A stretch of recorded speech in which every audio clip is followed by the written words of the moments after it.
یہ اس کے اور بندوں کے درمیان ایک تعلق تھے، ایک وسیلہ تھے۔ زمین پہ سورج نہیں آتا، کرنیں آتی، کرنیں سورج نہیں، سورج کا وسیلہ ہے۔ یہ 14 اللہ نہیں، کرن زمین پہ نہ آئے سورج کا پتہ ہی نہیں چلتا۔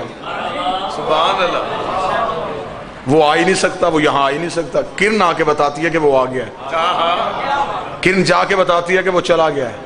سبحان اللہ، کرن چھپ جائے تو بعض لوگ اندھیرے میں پریشان ہو جاتے کہ شاید اب اس نے آنا ہی نہیں۔ اب یہ 2-4 بندوں نے اس باریکی کو 2-4 بندوں نے سمجھا ہے، جنہوں نے سمجھا میں انہیں دا دیتا ہوں۔ اگر کرن چھپ جائے، کچھ لوگ اندھیرے میں ڈر جاتے ہیں کہ اب اس نے آنا ہی نہیں، اور ہمیشہ کامیاب وہی رہتے ہیں جو انتظار میں ہوتے ہیں کہ وہ پھر آئے گا۔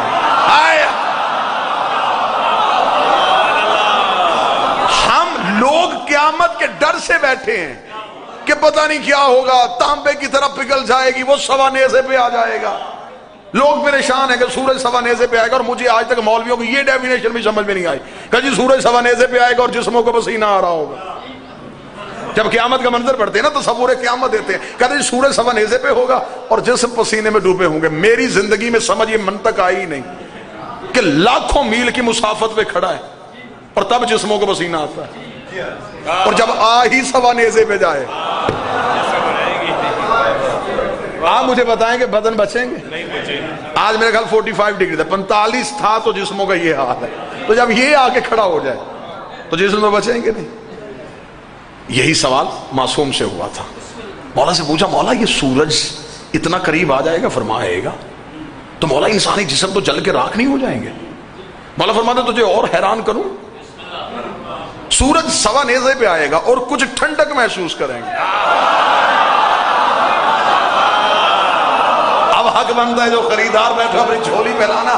مولا نے فرمایا سورج سوا نیزے پہ آئے گا، کچھ بندے ٹھنڈک محسوس کریں گے۔ اس نے کہا مولا پہلی بات پریشان کر رہی تھی، اگلی بات کہہ کے مجھے اور حیران کر دیا، سوا نیزے پہ پسینہ سمجھ میں نہیں آ رہا تھا، آپ نے کہہ دیا کوئی ٹھنڈک محسوس کریں گے۔ امام فرماتے جاہل تو کیا سمجھتا ہے یہ نظام شمسی کا سورج ہے، سوا نیزے پہ آ جائے گا؟ اس نے کہا مولا اور کون سا سورج ہے؟ فرمایا ہوا نور ولایت علی ابن ابی طالب یطلع علی جبین علی ابن ابی طالب، یہ علی کی ولایت کا نور ہے جو علی کی پیشانی سے ایسے ظاہر ہوگا کہ مومن ٹھنڈک میں آ جائے گا، منکر چل کے راک۔ یہ ولایت علی کا نور۔ بسم اللہ۔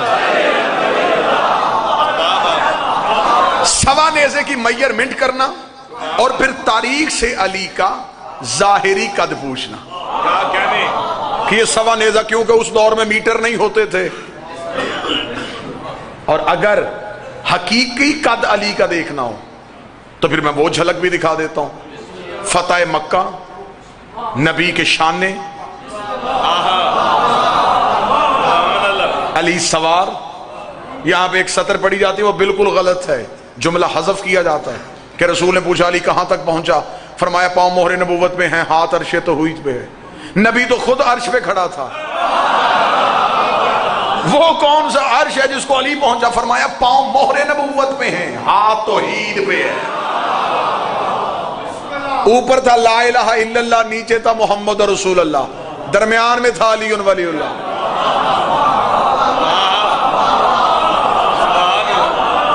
یہ وہ رسی ہے جسے خدا نے کہا پکڑو، جو ادھر اللہ سے جڑی ادھر بندوں سے جڑی۔ تو صاحب آسان بحث یہ ہے کہ وہ یہاں نہیں آتا تھا، ہم وہاں نہیں جاتے تھے، وہ یہاں نہیں آ رہا تھا، ہمیں وہاں بلا نہیں رہا تھا، کیونکہ علم منطق کا قانون ہے کہ ضدیں کبھی بھی ایک نہیں ہوتی، ضدیں یکجا نہیں ہو سکتی، ضدیں ایک جگہ پہ اکٹھی نہیں ہو سکتی۔ سورج اور چاند ضد ہے، اکٹھے نہیں آئیں گے۔ مشرق اور مغرب ضد ہے، ایک نہیں ہوں گے۔ پانی اور آگ ضد ہیں، یہ بھی ایک نہیں ہو سکتے۔ اللہ اور بندہ بھی ضد ہیں، وہ پاک، اتنا پاک کہ کسی کو نہیں پتا کب سے پاک ہے، کس سے پاک ہے، کب تک پاک ہے۔ ہم اتنے ناپاک ہیں، ابتدا بھی ناپاک، انتہا دنیا. پیدا ہوئے جس نے ہاتھ لگایا وہ بھی ناپاک, مر گئے اب جس نے چھوا. اب یہ دو ضدیں تھیں, یہ ضدیں ایک کیسے ہو سکتی تھی؟ علم, شعور ہمیشہ نئے کلیے جنم دیتا ہے. بابا جی آگ اور پانی ضدیں ہیں, ایک نہیں ہو سکتے تھے, لیکن انسان کے علم میں پرواز کی, شعور دوڑا اور انسان نے اس کا ایک قانون نکال لیا, اس کا ایک حل نکال لیا. انسان کو سرد موسم میں گرم پانی چاہیے تھا. قانون یہ کہہ رہا تھا کہ پانی اور آگ ایک نہیں ہونے, پانی گرم ہونا تھا آگ سے. اب انسان نے کیا کیا؟ بڑی آسان مثال دے رہا ہوں اور نتیجے کے ساحل تک آپ کو لے آؤں گا. انسان نے برتن میں لیا پانی, نیچے جلائی آگ. آگ نے اپنا پورا اثر پانی کو دیا اور پانی کو گرم کر دیا. پانی اور آگ ایک ہو گئے کیونکہ درمیان میں برتن وسیلہ تھا.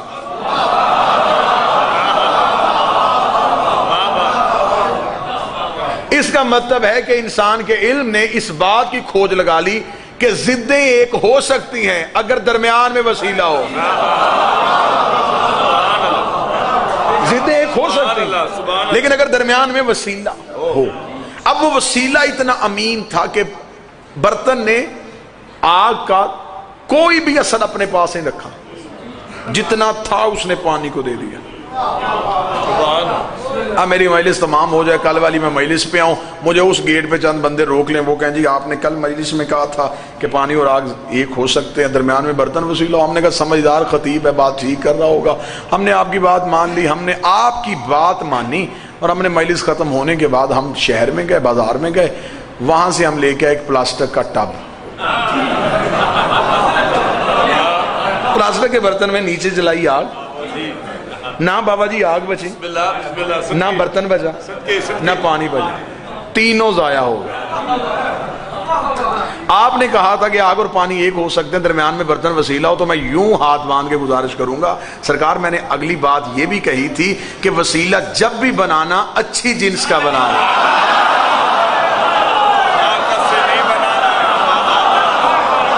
ناقص وسیلہ خود بھی جلتا ہے تمہیں بھی جلاتا ہے. اللہ اور بندوں کے درمیان یہ ہیں وسیلہ. اور مجھے علی کی عزت کی قسم, یہ وسیلہ ہم نے نہیں بنایا, بنایا اس نے ہے, منوایا ہم سے. سورج زمین پہ نہیں آیا, اس نے اپنی کرن کو بھیجا, روشنی کو بھیجا, روشنی نے آگے دنیا والوں کو جگا کے بتایا کہ وہ آ گیا ہے. سبحان اللہ. رزق تقسیم اس نے کیا, بھیجا کسی اور ذریعے سے. اور یہ میں اکثر یہ ایک بات کہہ دیتا ہوں, بار بار اس لیے دہراتا ہوں کہ یہ ان دنوں میں آپ کو زیادہ کام آئے گی. آپ ابھی جا کے گوگل پہ جا کے سرچ کیجئے گا, آپ فزکس کا قانون پڑھیے گا. قانون ہے کہ ماہرین فلکیات نے دیا کہ سورج طلوع پہلے ہوتا ہے, نظر 9.5 منٹ بعد آتا ہے, غروب پہلے ہو جاتا ہے, 9.5 منٹ تک نظر آتا رہتا ہے. یہی وجہ ہے کہ ہم 10 منٹ بعد روزہ کھولتے ہیں. ہمارے گردش لیل و نہار, ہمارے نظام شمسی کا تعلق کرنوں کے ساتھ نہیں, سورج کے ساتھ. اس لیے خدا نے کہا اتم الصیام الی اللیل, روزے کو تمام کرو رات کے ساتھ. اتموں کا لفظ آیا, اتمام میں روزہ رات سے ہوتا ہے. یہی اتمام لفظ میں ایک جگہ پہ اور دکھا دیتا ہوں اگر آپ ناراض نہ ہو. الیوم اکملت لکم دینکم واتممت علیکم نعمتی. نعمتیں تمام تب ہوتی ہیں جب ولایت داخل ہوتی ہے. روزہ پورا کرنے کے لیے رات کا ہونا ضروری ہے, نعمتیں مکمل کرنے کے لیے ولایت کا ہونا ضروری ہے. جیسے جب تک رات نہ ہو روزے کی تکمیل نہیں ہو سکتی, جب تک ولایت امیر نہ ہو دین کی تکمیل نہیں ہو سکتی. تو جب مکمل دین ولایت علی کے بغیر ادھورا ہے تو نماز کل دین نہیں, جزو دین ہے. نماز ہے جز, اور اصل میں نماز کو بھی اس لیے مشکل کر دیا گیا کہ ہمیں اصل میں ہمارا قصور یہ ہے کہ ہم بچپن میں نماز ماں سکھا دیتی ہے، باپ سکھا دیتا ہے، بڑا بھائی سکھا دیتا ہے، بڑی بہن سکھا دیتی ہے، وہ بچپن میں نماز رٹ لیتے ہیں ہم، کیونکہ ہماری زبان عربی نہیں، نماز عربی میں ہے، اس لیے ہم جب ساری زندگی مصلی پہ کھڑے ہوتے ہیں تو وہ بچپن کی جو رٹی ہوئی ہوتی ہے نا، بندہ جتنے مرضی مشکلات میں چلے جائے نا، 2 کا پہاڑا نہیں بھولتا جس نے بچپن میں یاد کی، کیونکہ بچپن کی حفظ کی ہوئی چیزیں ہمیشہ یاد رہتی۔ نماز ہمیں بچپن میں یاد کروا دی، مصلی پہ کھڑے ہوتے ہیں، اب زبان نماز پڑھ رہی ہوتی ہے، دماغ کہیں اور چلا جاتا ہے۔ میں غلط کہوں تو مجھے روک دیجئے گا، میں ٹھیک کہہ رہا ہوں؟ زبان وہ جو رٹی ہوئی ہے وہ زبان جلدی جلدی پڑھی جا رہی ہے، اور دماغ کو پتہ ہی نہیں کہ زبان کیا کہہ رہی ہے۔ دماغ کدھر پہنچا ہوا؟ دکان، مال، فلاں بندے کے کام کی طرف۔ یہ سب کچھ کیوں ہوا؟ یہ سب کچھ اس لیے ہوا کہ دماغ اور زبان ایک جگہ پہ اکٹھے نہیں ہو سکے، لہٰذا کوشش کی جائے کہ بچوں کو مانوی نماز یاد کروائی جائے، تاکہ بچے کو پتہ تو چلے کہ میں اللہ سے گفتگو کیا کر رہا ہوں۔ چلے میں اس کو 2 یا 3 منٹ میں آپ کو دوں گا، میں آسان کر دیتا ہوں تاکہ کم از کم بچوں تک یہ بات پہنچ جائے۔ یہ جو تکبیرۃ الاحرام ہے نا، اللہ اکبر کہنا، یہ کس بات کی علامت ہے؟ کہ میں نے دنیا کی ہر چیز سے ہاتھ اٹھا لیا،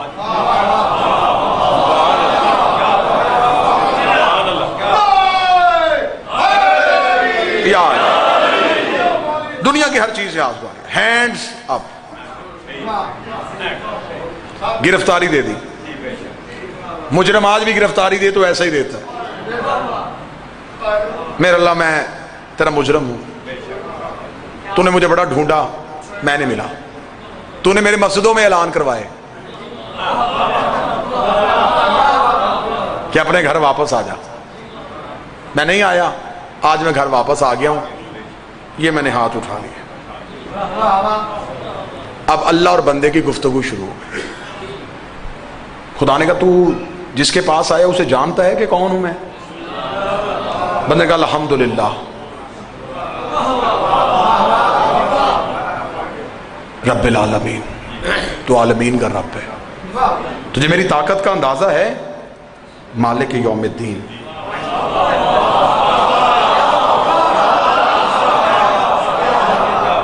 تو دین کے دن کا مالک ہے۔ آسان اتنی کروں گا کہ بچے تجسس کے ساتھ اور عشق کے ساتھ نماز پڑھیں۔ ایاک نعبد، مالک یوم الدین، تو قیامت کے دن کا مالک ہے۔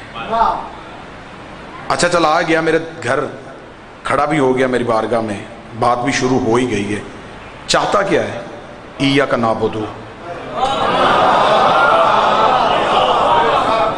کس بات پہ؟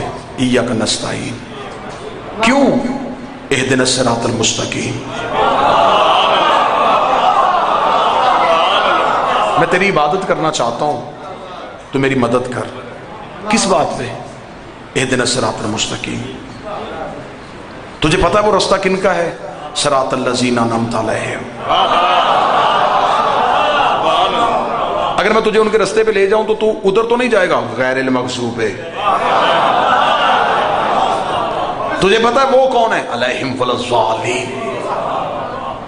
خدا کہتا بڑی اچھی باتیں کر رہا ہے، آیا مدت کے بعد ہے لیکن گفتگو بڑی اچھی ہو رہی ہے تیری، کچھ اور سناؤ۔ گفتگو اچھی ہو گئی، خدا نے کہا اچھا، بڑا اچھا رہا تجھ سے یہ تعلق، ٹھیک ہے تو نے جو بھی کہا ٹھیک کہا، اب جھک کے کہا سبحان ربی العظیم، چل کہہ جو دیا کہ میں نے معاف کر دیا ہے، اب دوبارہ مجھے چھوڑ کے نہ جانا، اب سر سجدے میں رکھا سبحان ربی الاعلی۔ اب پھر تو نہیں کہیں جائے گا استغفر اللہ ربی واتوب،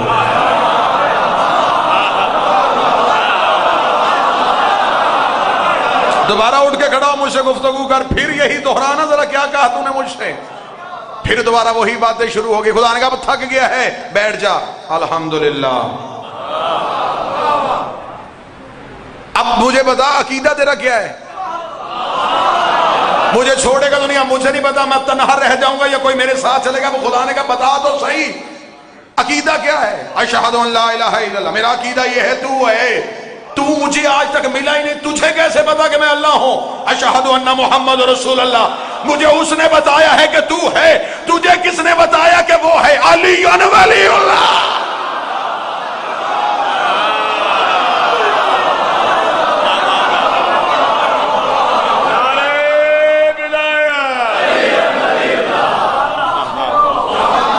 جس کے پاس جو عقیدہ ہے وہ اللہ کی بارگاہ میں بیٹھ کے کہہ دے، کیا کہنے، کوئی لڑائی نہیں، کوئی جھگڑا نہیں۔ اگر آپ کا علی کے بغیر گزارا ہے تو اب ٹھیک ہے، اب کہہ دیں، عقیدہ اپنا بولیے گا، جو بھی آپ کا عقیدہ ہے گواہی دینی ہے آپ نے، یہ یاد رکھیے گا، گواہی دے رہے ہیں آپ، اور گواہی بھی کسی شخص کے سامنے نہیں دے رہے، توحید کے سامنے دے رہے ہیں۔ اور گواہی یہ آپ ابھی کسی جگہ پہ تھانے میں کٹ ہو جائے، آپ کو بلایا جائے کہ سرکار پنچایت میں گواہی آپ نے دی تھی، جی میں نے دی تھی، تھانے میں جی میں دوں گا، جی پنچایت میں گواہی ہو گئی، تھانے میں گواہی ہو گئی، عدالت میں پہنچے، اس نے وضو کروایا جج نے، اس نے کہا جو کہے گا سچ کہے گا، جی جی جی کہوں گا، دے گواہی، جی میں نے تو نہیں دینی، پنچایت والی قبول ہوئی نہیں، تھانے والی قبول ہوئی، کمیٹی والی قبول ہوئی، جب عدالت میں جا کے مکر گیا تو پچھلی رہی کوئی نہیں، سبحان کلمے میں کہہ دیا، نا نا نا نا رائے تھی نمبر نہ دینا، کلمے میں کہہ دیا، اذان میں کہہ دیا، اقامت میں کہہ دیا، جب خدا نے کہا وضو کر کے اب بتا تو اب کہہ دیا نہیں، اب اگر نہیں کہا کلمے والی بھی چلی گئی، اذان والی بھی چلی گئی۔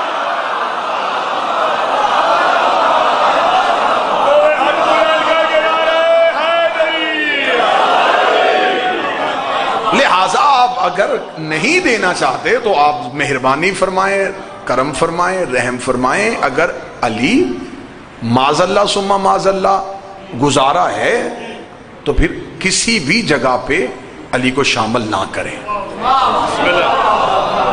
لیکن اگر علی کے بغیر گزارا نہیں تو پھر ہر اس جگہ پہ علی کی گواہی دیں جس طریقے سے آپ تک دین پہنچا ہے۔